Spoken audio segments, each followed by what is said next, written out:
saya presentasi tugas modul 1.4 sebagai program tugas dari program guru penggerak. Baiklah, sebelumnya saya mengucapkan terima kasih dan puji syukur kehadirat Tuhan Yang Maha Esa bahwasanya kita semua bisa berkumpul di sini dalam acara presentasi modul 1.4 yaitu mengenai budaya positif. Jadi sebelumnya saya mengucapkan kepada Bapak Kepala Sekolah yang saya hormati, terima kasih atas waktunya. Saya diberi kesempatan untuk mengumpulkan Ibu Bapak Guru UPTDN 1 Sidoarjo, kemudian kepada Ibu Bapak Guru yang hadir di sini saya juga mengucapkan terima kasih. Baiklah, kita mulai. Sebelumnya, hari ini saya ingin menyebarkan pengalaman dan pemahaman mengenai budaya positif. Teman-teman sekalian, mungkin ketika saya berbicara atau mengucapkan kata budaya positif dalam benak-benak teman-teman, dalam pikiran teman-teman semuanya, mungkin sudah ada yang pernah mendengar budaya positif? Sudah? Sedikit-sedikit, Bu. Sedikit? Kayaknya masih lemes ini. Sudah? Atau kita ice breaking dulu lah ya, biar semangat. Siap ya, ice breaking dulu lah, biar semangat. Kalau saya bilang SDN 1 Sidoarjo, ibu-ibu semua bilang semangat luar biasa. Simpel kan, Bu? Nah, nggak usah cari yang rumit-rumit. Baiklah, SDN 1 Sidoarjo. Kurang semangat. Sekali lagi, SDN 1 Sidoarjo. Semangat luar biasa. Ya, terima kasih. Kembali lagi ke laptop. Kita lihat di situ ada budaya positif. Seperti yang tadi saya tanyakan, adakah ibu-ibu sudah mendengar mengenai apa itu budaya positif? Ada yang sudah mendengar? Ada yang sudah tahu? Sedikit. Kira-kira apa sih itu? Ada yang tahu nggak? Budaya positif itu apa? Ya, Bu Paman? Oh, disiplin. Kebiasaan. Oh, disiplin. Menumbuhkan karakter anak yang baik. Ada yang lain mungkin? Tidak ada. Jadi benar ibu-ibu, budaya positif itu seperti yang dikatakan oleh Bu Suli, Bu Komang, sama Bu Puspa, itu adalah keyakinan, nilai, disiplin untuk menumbuhkan rasa tanggung jawab anak yang dimiliki. Kita akan membahas yang pertama yaitu mengenai pengertian budaya positif. Pengertian budaya positif itu adalah nilai-nilai, keyakinan-keyakinan dan kebiasaan-kebiasaan di sekolah yang berpihak kepada murid agar murid dapat berkembang menjadi pribadi yang kritis, penuh hormat dan bertanggung jawab. Sama seperti halnya yang dikatakan oleh Bu Puspa tadi, ya. Tadi Bu Puspa mengatakan untuk anak-anak mempunyai rasa tanggung jawab. Jadi dengan adanya budaya positif tadi, anak-anak memiliki rasa tanggung jawab mengenai apa yang diperbuatnya, mengenai apa yang dimilikinya. Jadi anak-anak punya keyakinan bahwa saya harus memiliki nilai-nilai yang membuat anak-anak itu berkarakter. Ya, nah dalam budaya positif itu ada beberapa dimensi. Kalau tidak salah ada 7 dimensi. Yang pertama itu adalah perubahan paradigma belajar. Kedua, dimensi positif nilai kebajikan. Ketiga, motivasi perilaku manusia. Keempat, kebutuhan dasar manusia. Kelima, posisi kontrol restitusi. Keenam, keyakinan kelas. Dan ketujuh, segitiga restitusi. Di sini kita akan membedah satu persatu dari 7 dimensi tersebut. Yang pertama tadi adalah tentang apa, Ibu? Paradigma perubahan, paradigma belajar. Jadi di sini dijelaskan bahwasannya pembelajaran yang berorientasi pada penguatan kompetensi dan pengembangan karakter yang sesuai dengan dimensi profil pelajar Pancasila. Ada yang masih ingat apa saja profil pelajar Pancasila? Dimensi profil pelajar Pancasila: kreatif, mandiri, gotong royong, bernalar kritis, ya. Iya, betul sekali.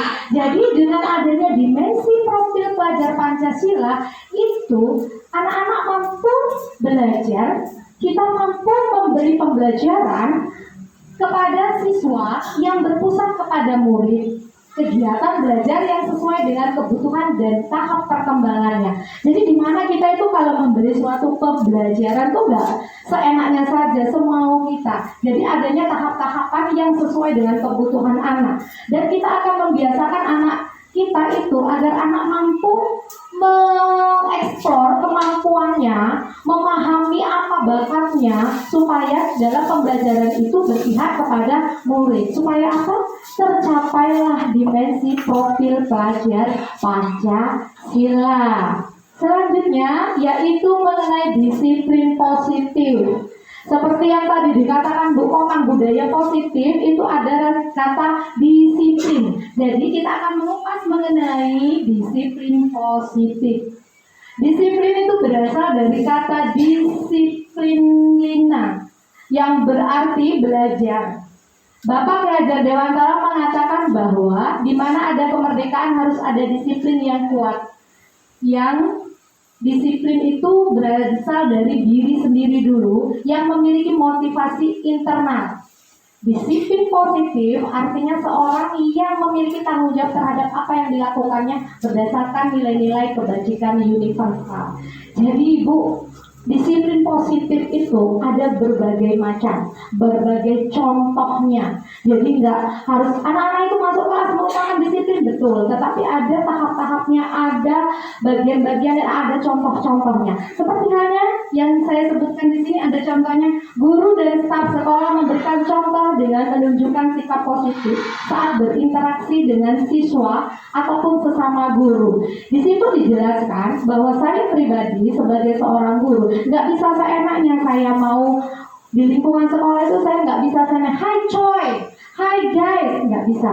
Jadi di situ saya harus memberikan contoh yang menunjukkan interaksi yang baik, interaksi yang positif. Begitu juga dengan teman-teman satu kelasnya. Jadi dalam lingkungan sekelas, anak-anak itu nggak sembarangan memanggil nama temannya dengan panggilan guys mungkin ya. Di situ kita memberikan interaksi yang baik, contoh yang baik. Kalau gurunya sudah memberikan contoh yang baik, otomatis anak-anak dapat meniru apa yang dilakukan oleh gurunya. Kemudian yang kedua itu adalah membuat aturan yang jelas, konsisten di kelas ataupun di seluruh lingkungan sekolah. Kita sudah membiasakan anak-anak untuk membuat kesepakatan kelas. Ya, di situ disepakati bahwasanya anak-anak harus mematuhi kesepakatan kelas tersebut. Lanjut, yaitu memberikan bimbingan positif kepada siswa daripada memberi hukuman. Mungkin zaman dulu ya kita belajar, kita mengajar, ketika anak tidak mengerjakan PR, ketika anak-anak tidak mematuhi peraturan kelas, peraturan sekolah, jadi kita memberi hukuman kepada mereka. Sebetulnya itu salah, ya, itu tidak benar. Kita harus memberikan bimbingan yang positif daripada memberikan suatu hukuman. Ada juga program yang melakukan pengembangan keterampilan sosial. Jadi dalam disiplin positif itu perlu kita memberikan pengembangan yang ada dalam diri anak tersebut supaya apa? Anak tersebut mampu mengembangkan keterampilan sosialnya, bergaul. Mungkin kita mewadahi dengan adanya ekskul bergaul. Mereka pramuka kan mereka dapat bergaul, memahami, mandiri. Ya. Dan selanjutnya ada memberi tanggung jawab pada siswa dalam pengelolaan kelas maupun berbagai proyek tertentu. Jadi kita memberikan anak-anak itu suatu proyek supaya anak-anak mampu mengembangkan bakat-bakat mereka, kemampuan-kemampuan mereka dengan memberikan proyek-proyek yang sesuai dengan materi atau pembelajaran. Lanjut Bu. Kita akan mengupas yang selanjutnya yaitu nilai kebajikan. Nilai kebajikan merupakan sifat-sifat positif manusia yang merupakan tujuan mulia yang ingin dicapai setiap individu. nilai yang telah disepakati bersama lepas dari suku, bangsa, dan agama. Maksudnya itu tidak lepas dari suku, bangsa, dan agama. Nilai kebajikan yang sesuai dengan profil pelajar Pancasila yang seperti kita ketahui ada beriman, takwa kepada Tuhan Yang Maha Esa, berakhlak mulia, mandiri, bernalar kritis, kebinekaan global, bergotong royong, dan kreatif. Jadi dengan adanya nilai kebajikan tersebut kita dapat menyalurkan, fasilitasi anak supaya anak itu mampu tercapai tercapai apa yang diinginkan sesuai dengan profil pelajar Pancasila. Selanjutnya yaitu mengenai motivasi perilaku manusia. Dijelaskan di sini bahwa merupakan motivasi yang timbul dari diri seseorang dan perlu rangsangan, tidak perlu rangsangan dari luar.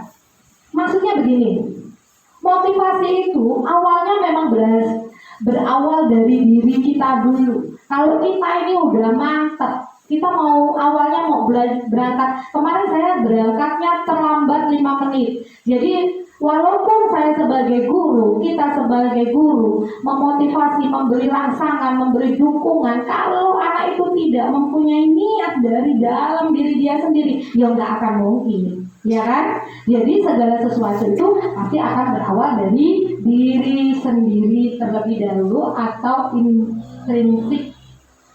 Siswa yang belajar dengan sungguh-sungguh ingin mendapatkan ilmu pengetahuan. Bentuk motivasinya terbentuk dari dalam diri dan mendapatkan sesuai yang penting dari belajar tersebut. Terdapat 3 motivasi perilaku manusia, antara lain 1. Untuk menghindari ketidaknyamanan atau hukuman. Contohnya seperti tadi hari Senin tidak berangkat pagi atau terlambat. Jadi dia perlu adanya motivasi perilaku manusia supaya apa? Dia tidak mendapatkan hukuman. Kedua, untuk mendapatkan imbalan atau penghargaan dari orang lain. Ada loh anak itu yang ketika saya mau belajar supaya saya dapatkan 100. Kalau saya dapat 100, otomatis saya dapat ucapan, dapat hadiah dari orang tua, dapat hadiah dari gurunya, mungkin penghargaan. Sebenarnya wah hebat sekali, kamu memang anak hebat. Hal-hal seperti itulah yang memotivasi perilaku manusia. Ada 3, yaitu menjadi orang yang mereka inginkan dan menghargai diri sendiri dengan nilai-nilai yang mereka percayai.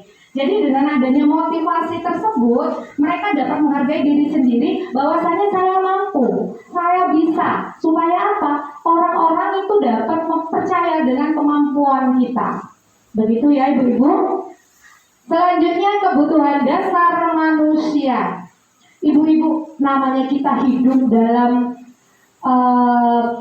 lingkungan bermasyarakat, kita hidup dalam lingkungan sekolah, pasti kita membutuhkan kebutuhan dasar yang dimiliki. Jadi kebutuhan dasar itu nggak harus makan, nggak harus minum, nggak harus dandan ya. Jadi ada hal-hal juga yang merupakan, beberapa hal yang merupakan kebutuhan dasar manusia. Salah satunya yaitu kebutuhan bertahan hidup, bersifat fisiologis. Contohnya seperti saya sebutkan, kita butuh sehat. Kalau kita sehat, kita akan bekerja. Kita bekerja, kita akan mendapatkan upah untuk makan. Kalau uangnya lebih, kita bisa pergunakan untuk membuat rumah. Itu kebutuhan bertahan hidup. Jadi dengan adanya kita mampu makan, kita punya rumah, kita punya pekerjaan, otomatis kita bertahan hidup.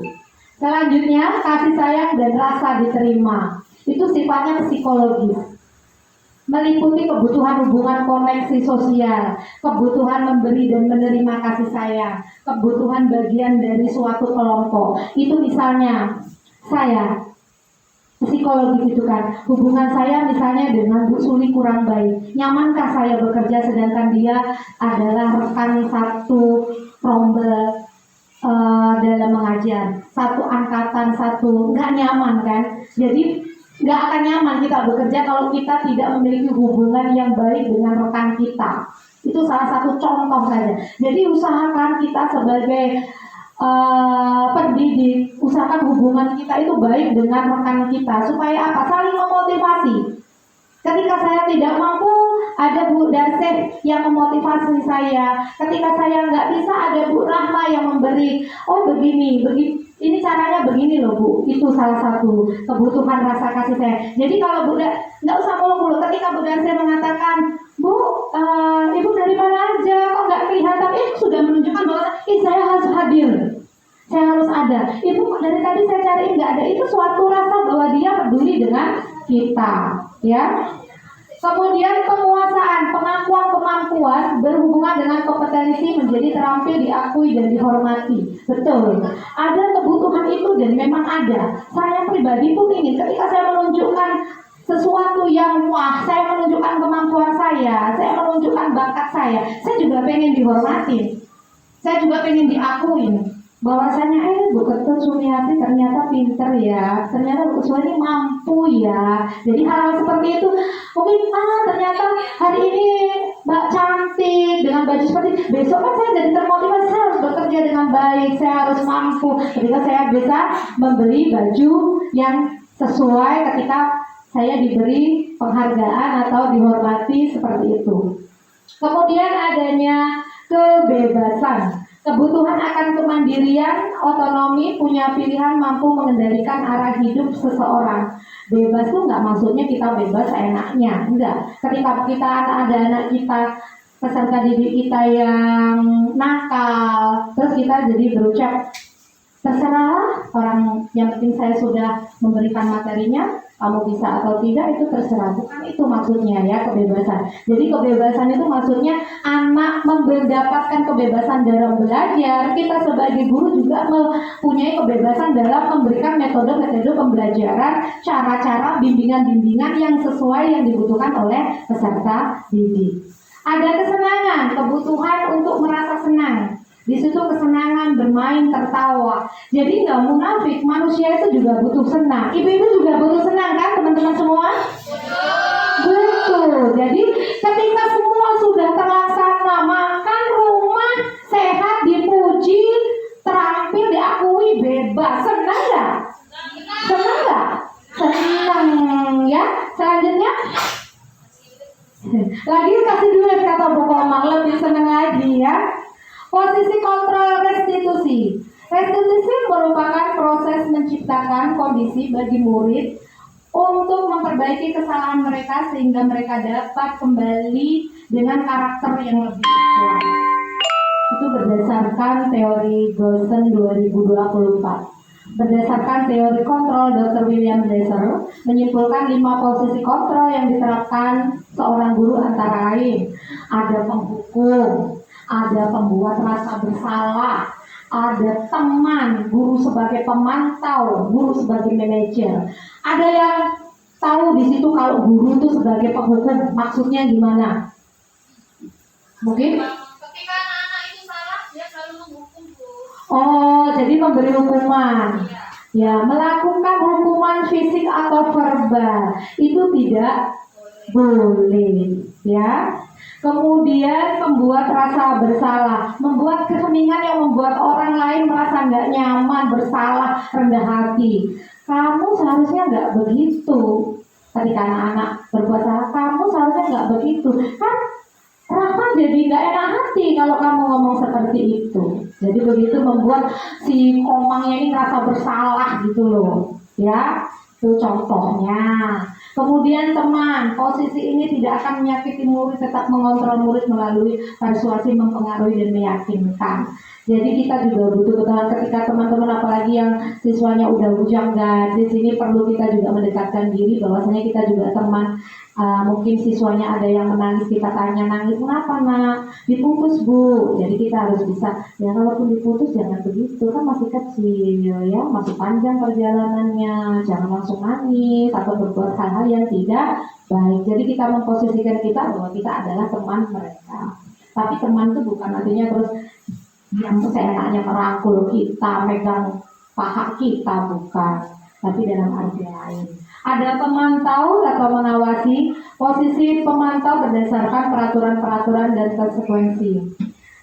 Dan kemudian ada manajer di mana guru melakukan sesuatu bersama murid, mempersilakan murid menjadi bertanggung jawab atas perilakunya, mendukung murid agar dapat menemukan solusi atas permasalahannya sendiri. Jadi kita itu jadi pekerjaan guru itu komplit, sangat komplit. Orang tua iya, penasehat iya, konseling iya, buruh iya, kuli iya, kemudian manajer oke, semua kita borong. Ya, ketika kita jadi kuli mungkin pembersih cleaning service kita bantu. Nggak mungkin kalau cuman ini aku, anak-anaknya langsung enggak. Kita beri contoh dulu baru anak mau ya di situ. Jadi kita ini komplit. Di mana seorang guru harus menjadi manajer. Manajer itu maksudnya mempersilahkan anak, tetapi anak itu mampu bertanggung jawab atas apa yang sudah diperbuatnya, atas apa yang sudah diyakininya. Jadi nggak seenaknya walaupun kita menyuruh anak, nah nanti kamu buat ini, tapi dia tidak punya rasa tanggung jawab. Tidak seperti itu. Tetap harus ada pertanggungjawaban dari siswa tersebut. Keyakinan kelas. Jadi sudah tidak asing lagi bagi kita, apalagi Kumer ini, tentang keyakinan kelas. Keyakinan itu adalah nilai-nilai kebajikan universal yang disepakati secara tersirat dan tersurat, ya, diungkapkan tapi juga harus tertulis, lepas dari latar belakang suku, tidak boleh membeda-bedakan suku, bangsa, agama, tetapi tetap tidak boleh pergi dari rasa keadilan, kehormatan, peduli, integritas, jujur sebagai pelayanan, keamanan, kesabaran, tanggung jawab. Kemudian keyakinan kelas hendaknya tidak terlalu banyak namun mewakili semuanya sehingga mudah diingat dan dipahami oleh warga kelas. Jadi walaupun nanti anak-anak mintanya terlalu banyak, kita pilih-pilih, sekiranya masih ada yang mirip atau mendekati, cukup kita cari yang fleksibel. Dalam pembuatan keyakinan kelas itu ada tahap-tahapnya, yaitu yang pertama meminta siswa untuk menulis keyakinannya. Jadi kita bisa anak-anak maju kalau tidak menuliskan di kertas, ya kita tuliskan kertas, anak-anak menuliskan, kemudian ditempel sesuai dengan permintaan anak-anak mengenai keyakinannya. Setelah itu kita bahas keyakinan yang telah kita tulis, apakah mana yang kita akan pilah-pilah, yang kita pilih sesuai dengan kesepakatan satu kelas. Kemudian mengubah keyakinan agar menjadi kalimat positif. Jadi dalam membuat keyakinan itu bahasanya harus menggunakan kalimat positif. Sekarang kita di sini bahasa ecak-ecaknya tuh rekayasa ya, praktek mini lah ya. Jadi di sini misalnya ketika saya anak-anak mengenai kalimat positif, ketika anak-anak bilang dilarang membuang sampah sembarangan, kalimat positifnya kira-kira Saya suka menjaga kebersihan kelas. ada yang lain? Menjaga kebersihan boleh, buang sampah boleh, yang lebih simpel. Tadi kan dalam pembuatan keyakinan itu harus lebih simpel. Contohnya, tidak boleh terlambat, datang tepat waktu, ada lagi disiplin, menghargai waktu. Itu adalah salah satu contoh kalimat disiplin. Nggak boleh ada bahasa tidak boleh, dilarang, jangan menggunakan kalimat negatif, tapi gunakan kalimat positif. Setelah kalimat sudah positif itu sudah terbentuk, maka disepakatilah suatu keyakinan kelas. Di situ ada contohnya, yaitu disiplin. Terus ada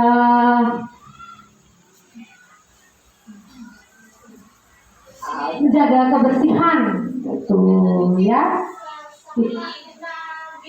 Tidak mengambil sampah mungkin, jadi lebih singkat. Itu cara tahap-tahap membuat keyakinan kelas. Kemudian ada segitiga restitusi. Segitiga restitusi itu adalah suatu proses dialog yang dijalankan guru atau orang tua agar dapat menghasilkan murid yang mandiri dan bertanggung jawab. Jadi ada 3 tahapan. Yang pertama, menstabilkan identitas. Jika anak berbuat salah, maka ada kebutuhan dasar mereka yang tidak terpenuhi. Kita harus mampu meyakinkan mereka dengan kalimat, tidak ada manusia yang sempurna, saya juga pernah melakukan kesalahan. Supaya apa? Anak-anak itu mau mengungkapkan apa yang menjadi alasan ketika anak-anak itu nggak merasa takut ketika mereka membuat suatu kesalahan. Jadi nggak takut, tetapi dia merasa kayak saya ini harus, apa yang saya lakukan itu salah gitu loh. Apa yang saya perbuat itu salah. Makanya seorang guru ketika bertanya, melakukan bimbingan tuh nggak boleh ngejudge anak. Kamu salah, kamu tuh nggak boleh begitu. Jangan lakukan itu, tidak boleh. Tetapi kita berikan ungkapan, manusia tuh nggak ada yang sempurna loh, nak. Iya, manusia itu nggak, guru juga nggak sempurna. Tetapi apa yang kamu lakukan itu jangan dilakukan, ya. Manusia itu nggak ada yang sempurna. Semua manusia pasti mempunyai kesalahan.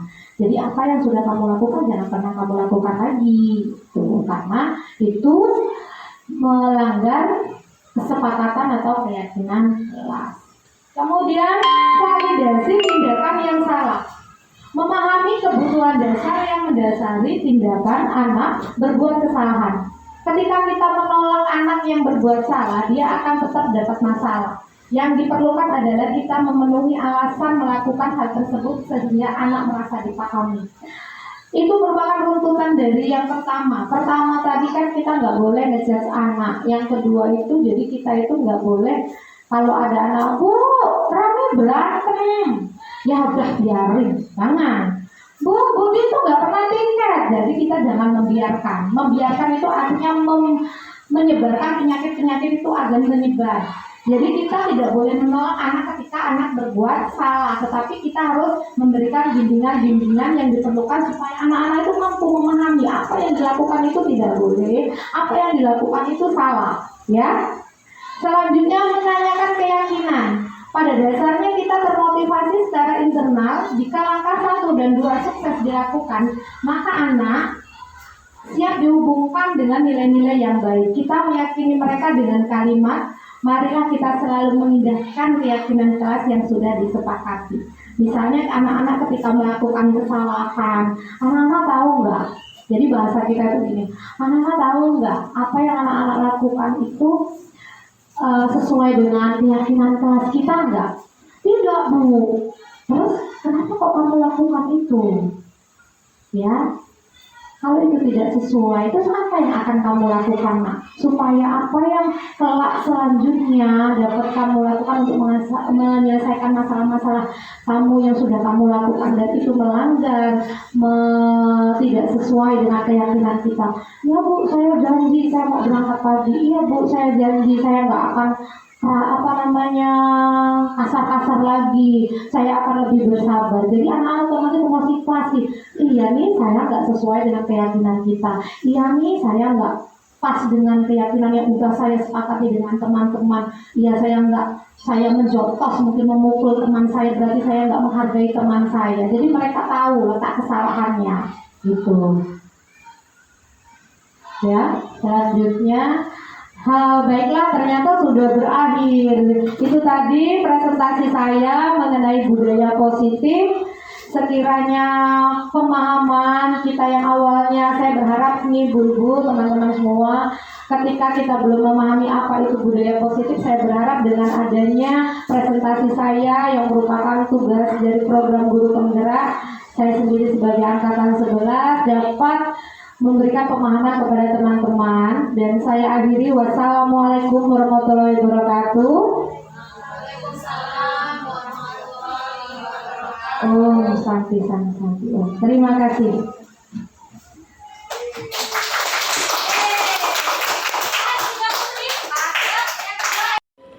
Assalamualaikum warahmatullahi wabarakatuh. Saya Suliwiningsi SPD, rekan sejawat dari Ibu Ketut Sumiati MPD.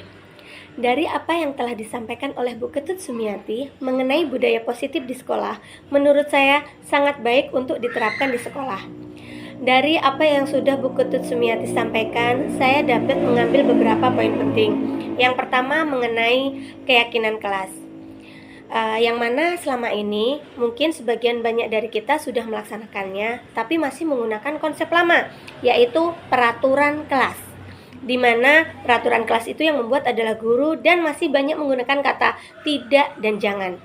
Berbeda dengan keyakinan kelas sesuai dengan budaya positif yang disampaikan oleh Bu Ketut Sumiati, bahwa keyakinan kelas itu disepakati dan dibuat bersama dan menggunakan kata-kata yang positif.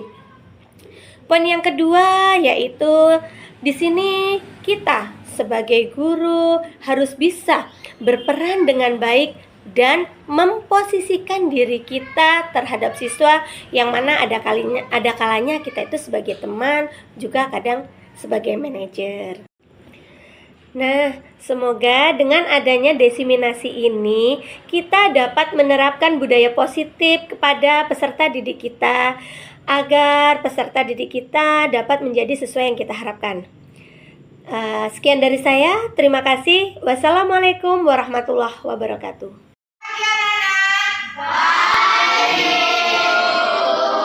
Baiklah anak-anak, sebelum kita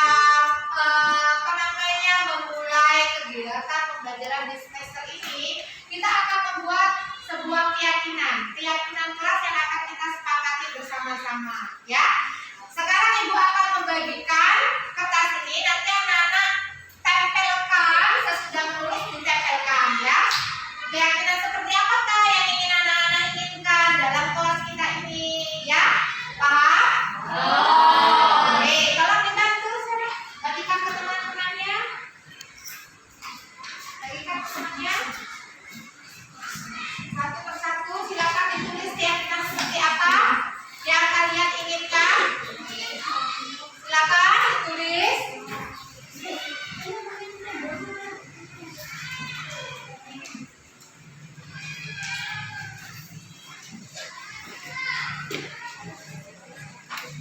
Silakan, ayo tulis keyakinan seperti apa.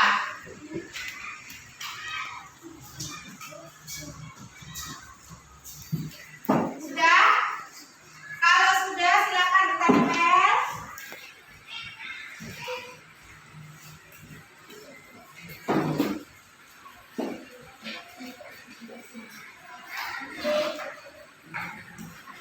Ayo.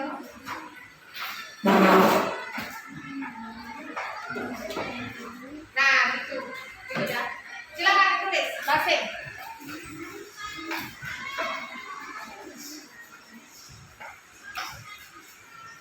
Sudah, ditempelkan yang sudah. Tidak.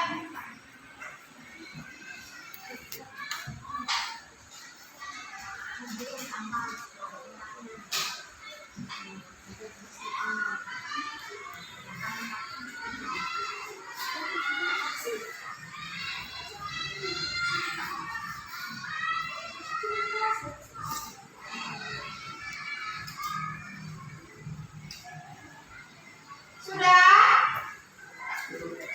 Sudah, satu-satu saja. Satu orang, satu keyakinan. Ya, ditempel. Silakan.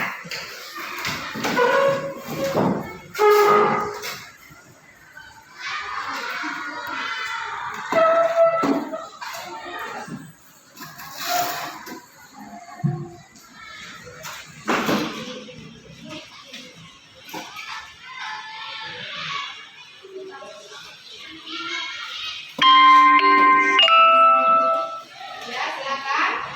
Sudah semua?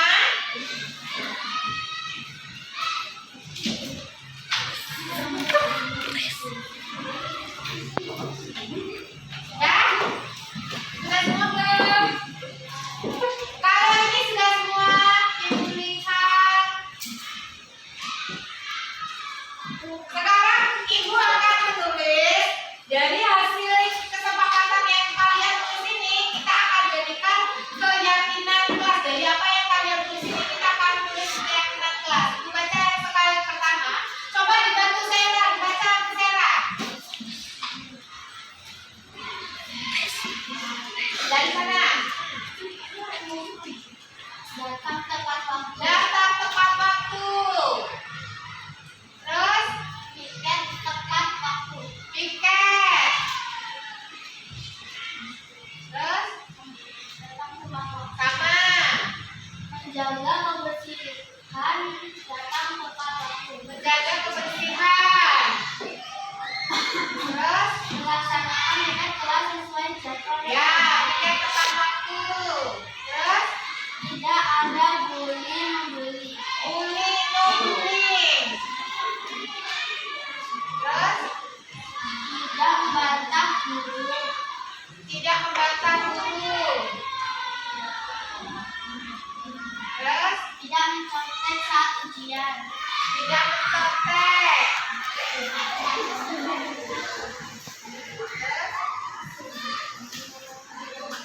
Tidak boleh terlambat sebelum kita juga Tepat waktu. Ya terus. tidak membuli sesama Aha. teman. Udah. Tidak membersihkan kelas. Ya. Tidak datang terlambat. Kelas menjadi bersih. Ya. Menjaga kebersihan kelas. Ah. Tidak piket terlambat. Ya. Jadi dari apa yang sudah dibacakan oleh teman kita ini, dari apa yang sudah kalian tulis ini adalah keyakinan-keyakinan kelas, ya kelas kita. Tetapi dalam penulisan keyakinan kelas itu, nah, itu tidak boleh menggunakan kalimat negatif. Yang digunakan adalah kalimat positif. Contoh, di sini ada datang tepat waktu, betul ya. Piket tepat waktu, betul. Menjaga kebersihan, betul. No bullying, ya. Stop bullying. Tidak membantah guru, patuh. Jadi keyakinannya adalah patuh. Karena tidak ini tidak boleh dalam keyakinan kelas itu tidak boleh menggunakan kata tidak, dilarang, ya. Jadi untuk tidak membantah guru kita ganti dengan keyakinan apa? Patuh. Patuh. Kemudian tidak mencontek. Kalau tidak mencontek apa ya? Disiplin, ya.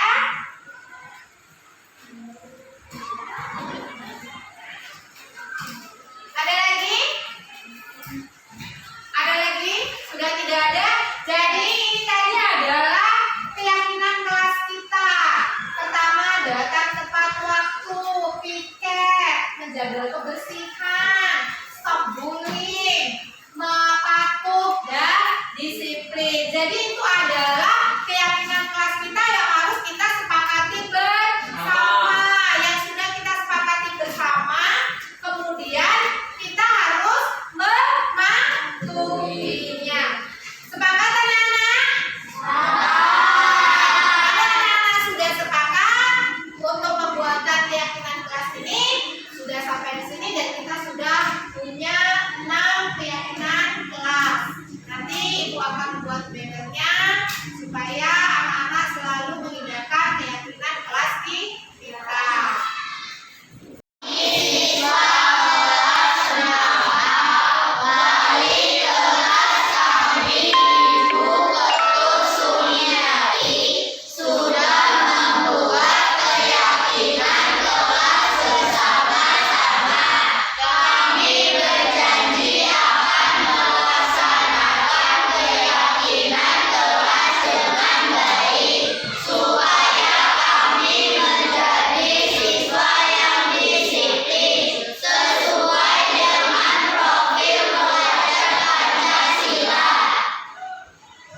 Selamat pagi Afika.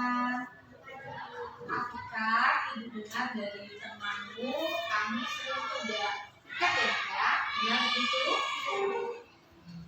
Begitu. Nah, anakku, tidak ada manusia yang tidak pernah melakukan kesalahan. Nah, Ibu di sini tidak bermaksud untuk menyalahkan Afika. Saya bukannya sengaja kamu piket, Bu. Baiklah, Ibu paham. Jadi kita di sini akan mencari solusinya ya, Kak ya. Ibu yakin Afika tidak piket itu pasti ada alasannya.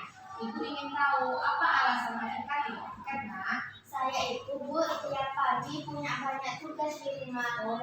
Saya bantu ibu saya bersih-bersih rumah dan cuci. Kadang saya masak juga. Dan ibu juga tahu kalau nyuci banyak sekali. Oh begitu, ya ampun kamu hebat sekali ya Nak. Aku bangga kamu dengan diri kamu. Tolong pertahankan ya Nak. Siap. Nah, sekarang kita coba ingat lagi. ketika kamu terlambat, ketika kamu tidak piket, pekerjaan yang seharusnya kamu kerjakan ketika piket itu dikerjakan oleh temanmu. Apakah itu sesuai dengan keyakinan yang sudah kita sepakati? Ya enggak sih Bu, seharusnya kita gotong royong dan saling membantu. Betul. Lalu ketika temanmu piket melakukan pekerjaan yang seharusnya temanmu kerjakan itu ternyata pekerjaanmu. Apakah itu sudah sesuai dengan keyakinanmu? Tidak sesuai Bu. Oke, baiklah. Jadi menurut kamu solusinya bagaimana? Mau Bu, saya akan perbaiki masalah ini. Kedepannya saya akan bangun lebih pagi dan bersih pagi jadi bisa tepat. Ya, baiklah. Jadi betul sekali ya. Kita harus tetap menghindarkan keyakinan yang sudah kita sepakati di kelas. Siap Bu. Baiklah, terima kasih atas waktunya Afika. Kedepannya Afika harus lebih rajin dan tidak terlambat, selalu piket sesuai dengan jadwal piketnya ya nak. Silakan kembali ke kursinya. Saya mengucapkan terima kasih kepada Ibu Ketut Sumiati sebagai wali kelas saya karena sudah membantu saya menyelesaikan masalah.